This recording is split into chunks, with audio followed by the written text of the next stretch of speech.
नमस्कार, मैं हूं आशीष वर्मा। नो योर कंपनी में आपका स्वागत है। एक ऐसा शो जिसमें हम रोज एक कंपनी का पूरा ब्यौरा आपके सामने पेश करते हैं और बताते हैं कि आपने जिस कंपनी में पैसा लगाया है या लगाना चाहते हैं वो करती क्या है, कहां है उसका कारोबार, कितना मुनाफा कमाती है वो हर साल, और उस कंपनी में आपका निवेश कितना सुरक्षित है।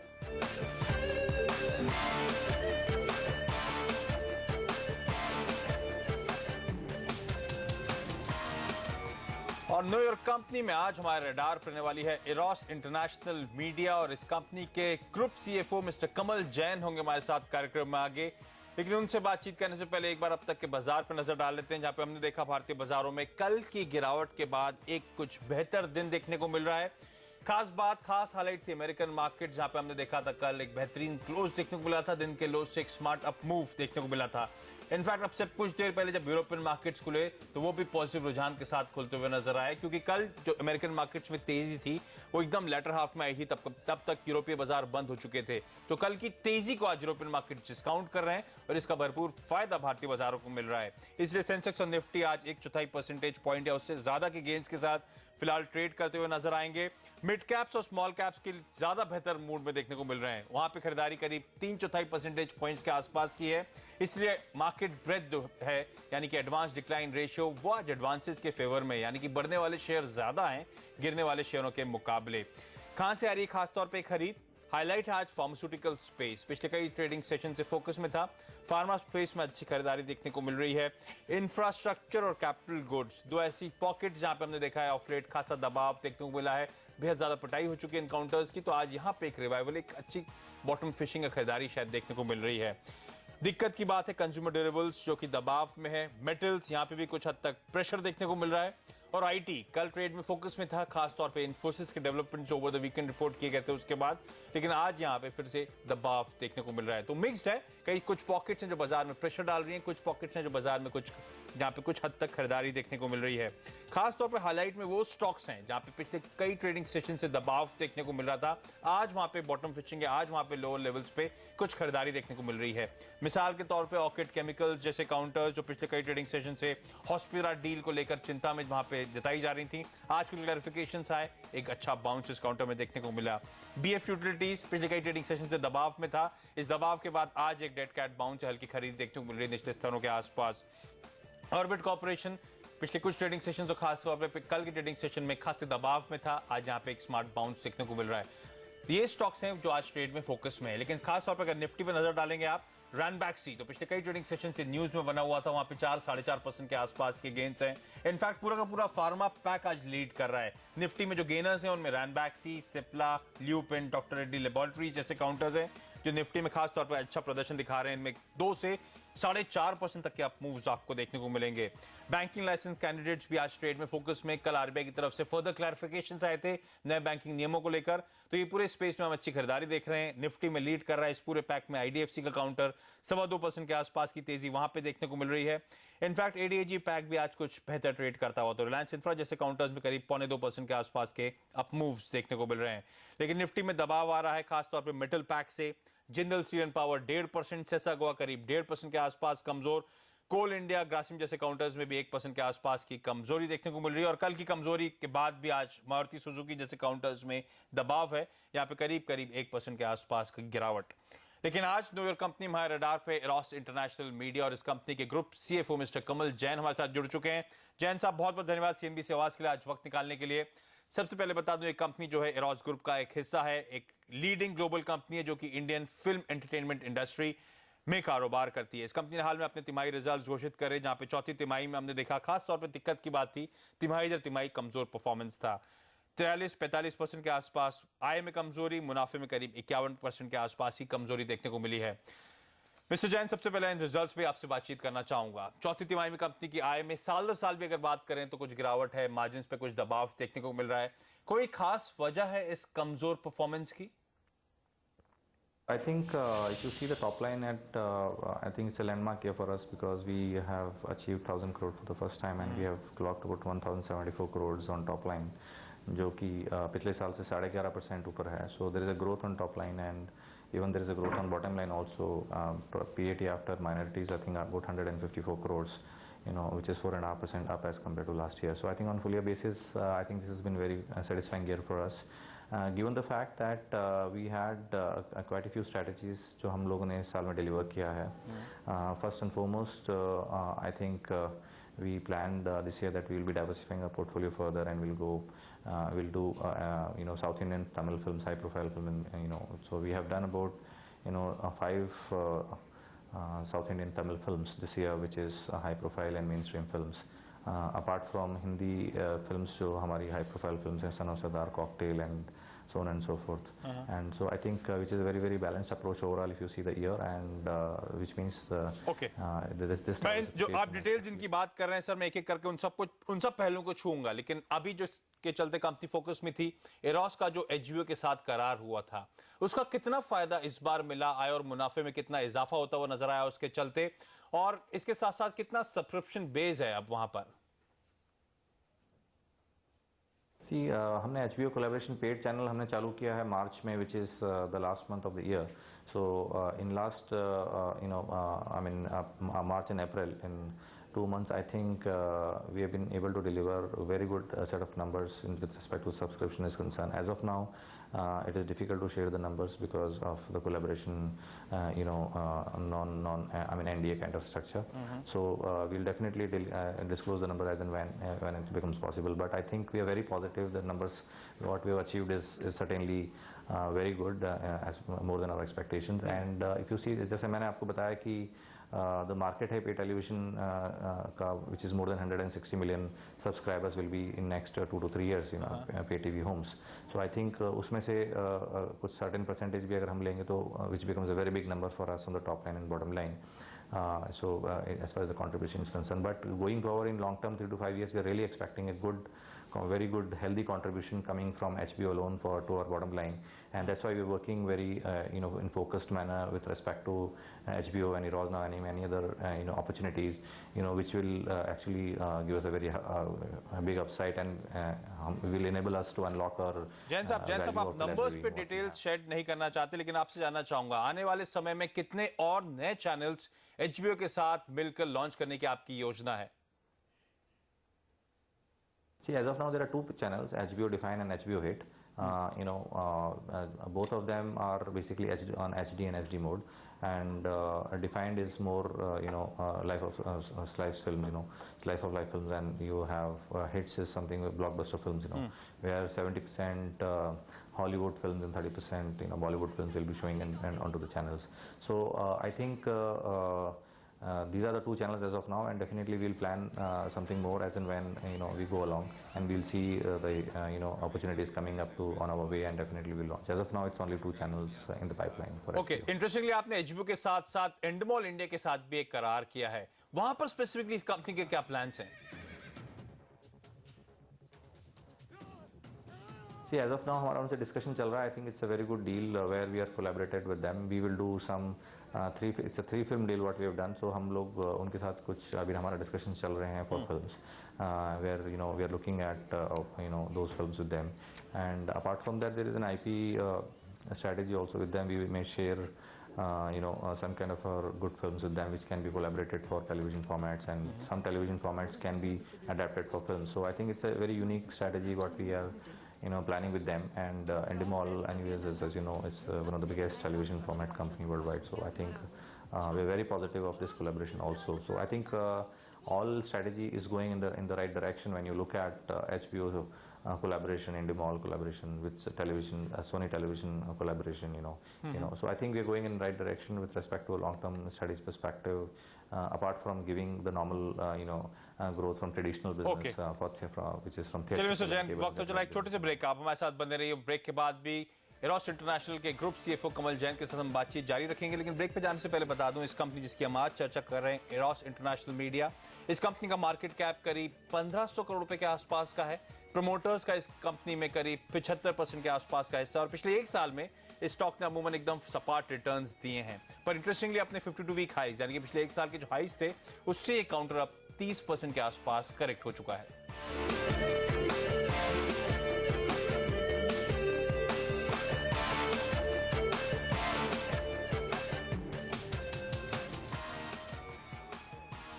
ब्रेक के बाद आपका स्वागत है और आज हमारे रडार पे इरोस इंटरनेशनल मीडिया और इस कंपनी के ग्रुप सीएफओ मिस्टर कमल जैन हमारे साथ बने हुए हैं। कमल जी, आपसे जानना चाहूंगा, डिजिटलाइजेशन के पहले 2 चरण पूरे हो गए हैं, कितना फायदा हुआ इसका कंपनी को और कितने और बेनिफिट्स एक्रू होने की गुंजाइश है अन्य फेजेस के पूरा होने पर? एज ऑफ नाउ जैसे आपने देखा कि 4 मेट्रोज पूरे डिजिटाइज हो गए हैं और in fact 32 other cities also got digitized and gradually the whole country will become digitized. If you see digitization से सबसे पहले the money comes into the platforms and then goes to the broadcasters and ultimately comes to the content companies, like us. So because once the whole digitization market is matured and then you're able to evaluate that how many subscribers are there and in terms of a transparent manner, these companies start consuming content, and then after that whosoever has a better content will definitely get a more subscriber and more viewership. So ultimately there is money which will be flowing into the content companies like us.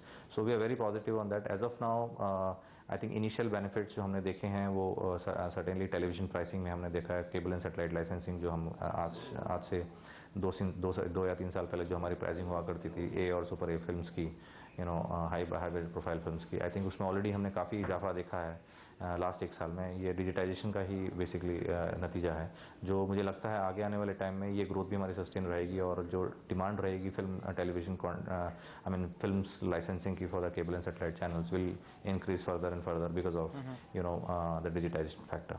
So already we have seen that demand increase and will definitely go further. So there is a benefit which has already started flowing in. Sir, cocktail की overseas market में success के बाद आपकी आजकल धूम मचा रही film ये जवानी है दीवानी को भी इस जुलाई रशिया में रिलीज करने की योजना है। किस तरह के रेवेन्यूज रशियन मार्केट में रिलीज से एक्सपेक्टेड हैं? आपने back of the envelope calculation जरूर किया होगा। और साथ ही जानना चाहूंगा कितनी फिल्म्स को ओवरसीज मार्केट में कंपनी की रिलीज करने की यहां से और योजना है? हमने ओवरसीज मार्केट की स्ट्रेटजी भी हमारी बहुत क्लियर है। अगर आप देखें तो इस साल हमारे पास काफ़ी फिल्म्स हैं जो हमने खाली ओवरसीज के लिए ली हैं। लास्ट ईयर भी हमने काफ़ी बड़ी फिल्में ओवरसीज के लिए ली थी, लाइक दबंग 2 हमने ओवरसीज में रिलीज़ की थी लास्ट ईयर, अग्निपथ हमने रिलीज़ की थी लास्ट ईयर। इस साल भी अगर आप देखें तो ये जवानी दीवानी, बड़ी फिल्मों में ये जवानी दीवानी हमने ओवरसीज में रिलीज़ की है, और क्रिश 3 है जो इस साल हम ओवरसीज में रिलीज़ कर रहे हैं, और भी काफ़ी सारी फिल्में हैं जो खाली ओवरसीज मार्केट के लिए हम लोग ले रहे हैं और रिलीज़ कर रहे हैं। स्ट्रैटेजी बहुत क्लियर है कि ओवरसीज में हमारी we have a very large market share and we want to continue to have that leadership with us because that market is really growing very fast on twofold approach, because newer markets are opening up, newer territories are opening up, and the existing territories में भी काफ़ी growth हो रही है with respect to theatrical and non-theatrical setups. So we can clearly see there's a huge money to be earned and good profits to be earned from overseas markets also. ये जवानी है दीवानी already doing exceptionally well. इस film को हम Israel में भी release कर रहे हैं, जो कि काफ़ी सालों के बाद में एक फिल्म इजराइल में रिलीज़ हो रही है, जो शाहरुख खान की आज से 10 साल पहले एक फिल्म रिलीज़ हुई थी, उसके बाद में अब हम लोग रिलीज़ कर रहे हैं। तो I think that's also another very big opportunity for us. और ये Jawaani Deewani already has initial 3 days has done phenomenally well in all the overseas markets and has really delivered very good numbers, set of numbers. We'll be releasing the numbers very shortly, in time to come, that how much the film has really done on entire overseas market. Sir, Eros international PAC को America के बाजार NYC में list करने की योजना थी, वहां पर स्पेसिफिकली क्या अपडेट है? Yeah, we definitely are on the track. So basically now we have filed F1 earlier, so again now we have to update the document with respect to the audited set of numbers of Eros PLC. So that process is, once the audited numbers are completed, we'll be doing that process, and once the documents get updated, उसके बाद में we'll be opportunistic with respect to the market conditions again in US, and then we will be launching ourselves in New York Stock Exchange. So I think you will again hear some news on that also very soon. Jain साहब, एक सवाल आपकी balance sheet पे लेना चाहूंगा। इस time पे आपकी बुक्स पे कितना डेट है, क्या डेट इक्विटी रेशियो है, और कितने कैश पे कंपनी इस समय बैठी हुई है? अगर आप देखें तो कैश एंड बैंक की position on the balance sheet जो हमने रिलीज किया वो 172 करोड़ का कैश एंड बैंक पोजीशन है कंपनी का as of 31 March 2013, and net debt level also is very low. If you see net debt to to equity level is less than 0.2%. So I think, which is again a very healthy sign. The company is quite under leveraged with respect to the debt is concerned, and very light balance sheet. So balance sheet also has shown growth. In fact, this year, अगर आप देखें तो debtors level भी कम हुए हैं. अगर I think 92 days से 70 days पर debtors level days आ गए हैं. और cash and bank की position भी काफी strong है. और net debt to equity ratio also is, as I said, less than 0.2. So I think balance sheet is also very strong, while maintaining a huge, while maintaining a growth on the top line and bottom line both. So we've been able to deliver a good set of numbers on the balance sheet side also.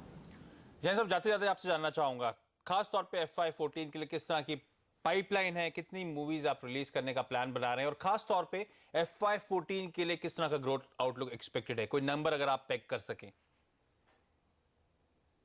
FY14 भी हमारे को काफ़ी अच्छा लग रहा है. अगर आप देखें तो हमारी स्लेट काफ़ी स्ट्रांग है FY14 की भी. एंड पहले क्वार्टर में हमारी गो गोवा गॉन और अभी रांझना जो रिलीज हो रही है जून में, it's again highly anticipated film.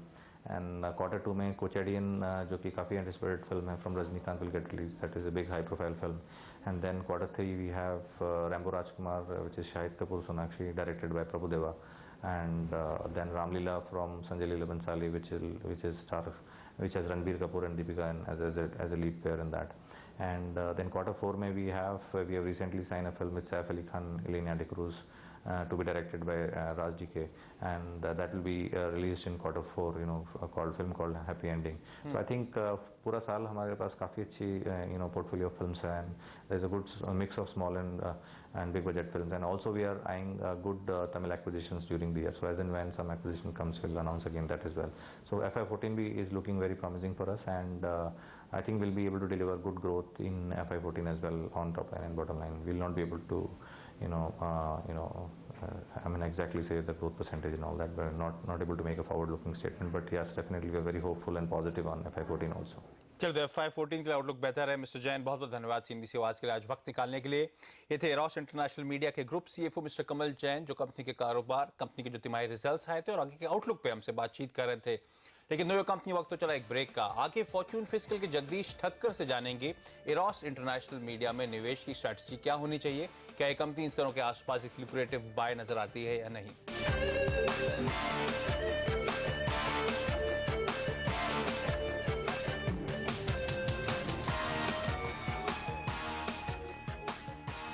Break के बाद आपका फिर से स्वागत है. और यहाँ पे एक्सक्लूसिव फ्लैशेस आ रहे हैं हमारी आपकी स्क्रीन पर नजर आ रहे होंगे. नेटवर्क एक्सक्लूसिव है कि वोडाफोन टैक्स के मामला जो है वो बातचीत से सुलझाए जाने के पक्ष में अब सरकार आती हुई नजर आ रही है, और माना जा रहा है कैबिनेट वोडाफोन के प्रस्ताव को मंजूरी दे सकती है.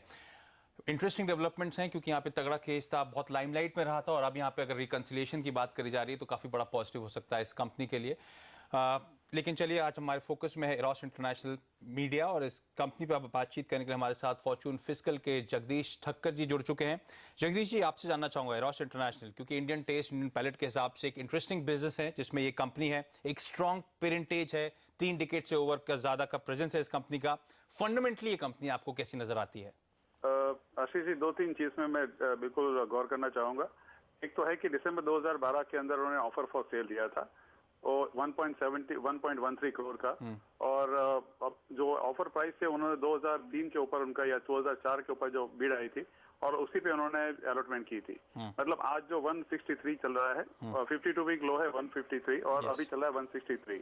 तो मतलब ये है कि जब ऑफर फॉर सेल आई थी उस टाइम पे 204 पे किया था, और उसकी जो पेरेंट कंपनी है जो PLC, वो काफी मजबूत है. दूसरी चीज है, उन्होंने जो HBO के साथ डील की है, उनका ये कहना है कि अगले 2 या 3 साल के अंदर जो उनको रेवेन्यू या सब्सक्रिप्शन है काफी अच्छा मिलेगा. तीसरी बात उन्होंने बताई कि जो डिजिटाइजेशन है उनके अंदर में उसका जो रिवॉर्ड है 3 या 5 साल में मिलेगा. जिस तरह से इस कंपनी का जो मैंने ग्राफ देखा था, तो 52 वीक हाई जैसे 235 था, और ऑल टाइम हाई जो था वो 2011 में था 277, और अभी कभी ऑलमोस्ट 52 वीक लो पे चल रहा है. मैं चाहता हूँ कि जिस तरह से जो उनका लेटेस्ट हिट आया, ये जवानी है दीवानी, और करके जो उनके जो लो बजट फिल्म थी वो काफी हिट थी, विकी डोनर और इंग्लिश वगैरह.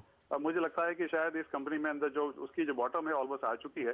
तो अभी अगर आप तो 1 या 2 साल के नजरिए से लेते हैं तो मेरे ख्याल से बिल्कुल ये खरीदने का आपको मौका है.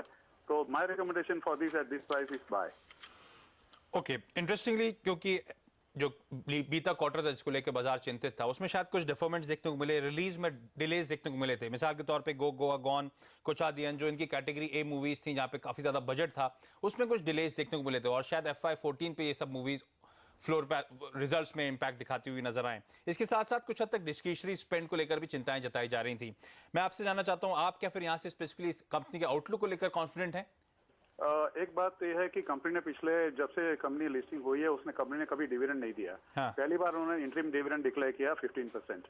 यानी कि अगर पिछले 4 क्वार्टर का अगर आप मुनाफा देखेंगे तो एक दो जो मार्च क्वार्टर का जो मुनाफा को छोड़ के बाकी पाछले जो 3 क्वार्टर थे उसमें करीब 38, 37 या 31 उनकी करोड़ के प्रॉफिट थे। कंपनी की परफॉर्मेंस काफी अच्छी थी। अब मुझे लग रहा है कि जिस ऑफकोर्स ये जो कंपनी के जो दाम है, जैसे मैं बोला कि काफी अट्रैक्टिव है, काफी लुक्रेटिव है बाइंग के लिए। अगर आप मीडिया सेक्टर में जाना चाहते हैं, मेरे हिसाब से अक्रॉस द मीडिया सेक्टर आप देखोगे पूरे स्टॉक मार्केट के अंदर, तो that is a rising sector according to me. जब आप कह रहे हैं इस काउंटर में खरीदारी करने की सलाह 163, 164 के लेवल्स पे इस टाइम पे ट्रेड कर रहा है, अगले 12 महीनों में किस तरह का स्तर आप देख रहे हैं? I would not be surprise अगर जिस तरह से उन्होंने OFS दिया है 2004 या 2005 रुपए के अंदर, कम से कम वो प्राइस तो आपको जरूर देखने को मिलेगा। और जिस तरह से उनको जो ब्लॉकबस्टर रिलीज हो रही है, जैसे वो बताया कि ये जवानी दीवानी वो इजराइल में रिलीज कर रहे हैं, जो शाहरुख खान की फिल्म 10 साल पहले हुई थी। तो शायद इंटरनेशनल मार्केट में भी वो जा रहे हैं, तो मैं समझूंगा कम से कम 204, 205 तो जरूर आएंगे। अगर ठीक तरह से बाकी ब्लॉकबस्टर आई तो ये 235 का जो ऑल टाइम मैंने 52 वीक हाई हुआ था वो भी छू सकता है।